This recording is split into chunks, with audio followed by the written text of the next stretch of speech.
The former GRPD officer charged with forcing his way into an on-again, off-again girlfriend's apartment and sexually assaulting her is headed to trial. 24-year-old Ryan Bruzink is facing life in prison.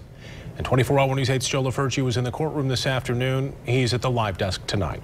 Yeah, the victim took the stand today during the preliminary exam. By the time it was all over, 2 additional criminal sexual assault complaints have been charged, added to that list. He said, "Let me in," and I said no.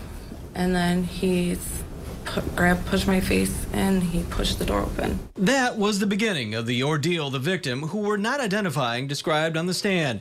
She testified Bruzink showed up at her Wyoming apartment around 3:30 on the morning of November 25th, even though she told him to stay away. And then he told me that he loves me so much he hates it.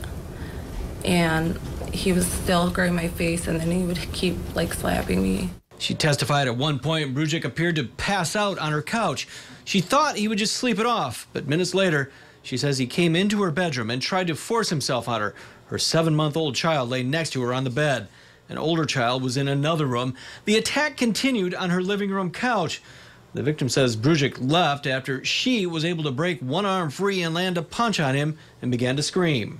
And at no time during this entire scene did you scream for help? Did you try to get help or anything like that? No. The victim explaining she didn't want the attack to escalate. And she didn't call police until days later because she was afraid they wouldn't believe her because Bruzink was an officer.